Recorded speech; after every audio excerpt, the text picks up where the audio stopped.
Hi, it's Tom from FDS, and today we are going to look at how to turn this, which is a Worker Lightning stock, into a battery stock.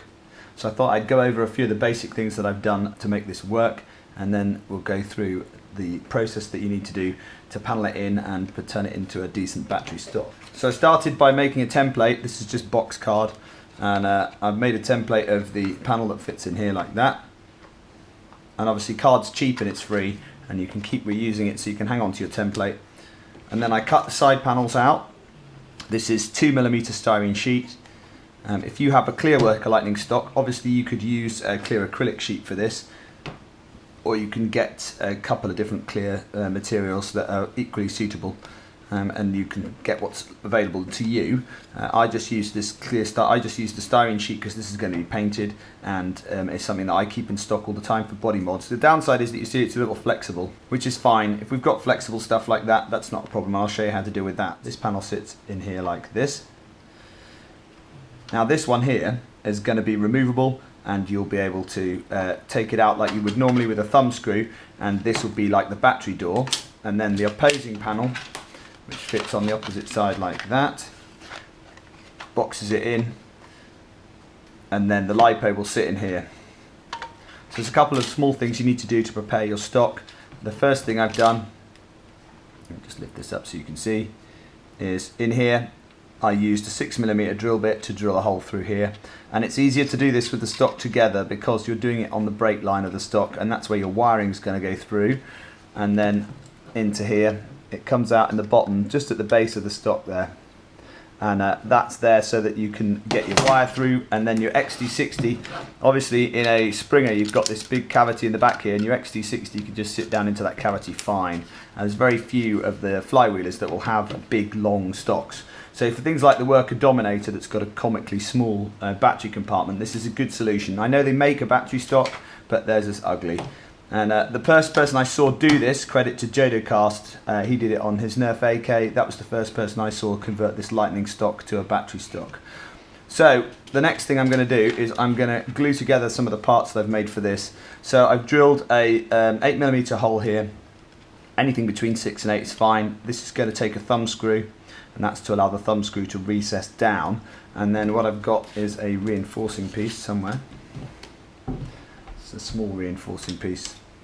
Anyway, this is going to be doubled up at this end, and then I've got some strip which I'm going to glue in here like this, and that will help laminate it up and stop it from being flexible. And then obviously when you close up the panel in here, then it'll tighten up. And the other thing I've done is I've scored this inside edge with a little bit of emery cloth, so that it's ready to take the epoxy that I'm going to use to glue this in place. So I'm going to go and get my epoxy and get it ready to mix, and then I'll put the first sections together. Okay, so I got my epoxy, and I'm just using a traditional epoxy today because I didn't have any DevCon, and I've tested this stuff and it works fine for this kind of stuff. It's not a lot of load on these side panels, and certainly not on the reinforcing strip and stuff. Good tip with any of the two-part epoxies is always separate the syringes. It makes life much easier. You can control much better what's happening, and then you can separate the little cover for the ends as well. So I'm just going to mix that up, and this has got quite a short work time, so you need to be aware, make everything ready. The other thing that I do is that I always roughen the parts as well with epoxies. They work much better if the parts are roughened up. I'll just mix me two parts together. So open that nozzle out in a minute. Another thing that's really useful when you're mixing all glues is a cocktail stick, and I just keep these around. They're really useful for applying all sorts of adhesives. So I'm going to do 2 batches because the work time's not very long. So as you can see, I've got another piece here made up, and the idea is that that is going to sit behind that like that. Some way around, I'll work it out in a minute, and then I'll drill a smaller hole through there for the M3 thread, and that will all sit down inside. So I'm going to want to put epoxy on there, just put a bit on. Thin coat, always better. Laminating like this always makes the sheet materials a little bit stronger as well.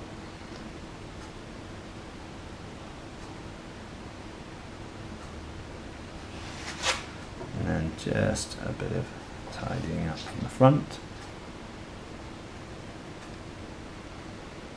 And then you can test fit, and you'll see that that is sitting nice and flush. It's important that you bevel the edge, and you can see I've put a beveled edge down there onto that piece. And where you bevel the edge, that makes it sit in. You want to match this little thing here, and again the curves.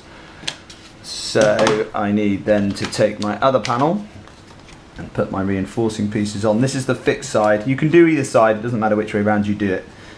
The customer in this instance wanted one particular side open.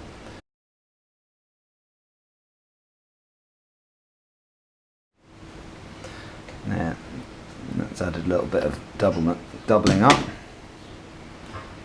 to the inside edge, and then if you wanted you could put a third one through the middle there if you were concerned. I don't think that's going to flex much when it's bonded in. I'm not going to worry too much about the third one. So I'm ready to glue in the fixed half, and I'm going to glue this fixed piece in like that. And what I'll do is I'll then turn it over and I'll leave it to set this way up, so that then I can keep an eye on, make sure that all of that sets nicely down into the right place. So I'm going to apply the glue. I've got to mix another bit more. Just applying a bead of glue. Less is more, as usual with this stuff. You don't want to go mad, but you want a good clean bead all the way around the edge. Push back some of the surplus. It's better to get it off now. You can use IPA to wipe that off, but you don't want to put too much on there. So that can now start to set. So we've got a nice flat join there in that one. I want to make sure it sits evenly all the way around, and that it's just, the glue is just coming slightly out of the join to just fill the join. So that now has to set, so I have to leave that for at least 4 hours to set.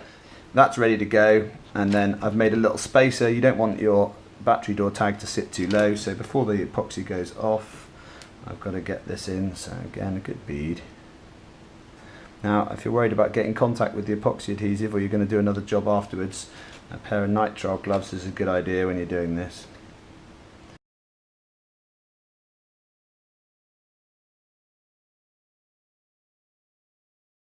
Now if you're using a slower setting epoxy, there's a good use for hot glue here, in that you can use hot glue to hold the parts in place just at the ends and then remove it afterwards.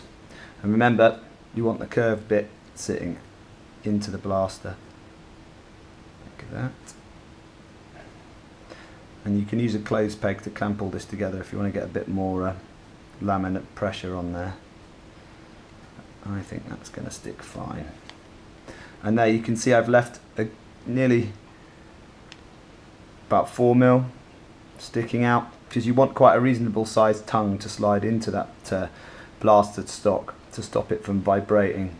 So that now has to dry, and if there's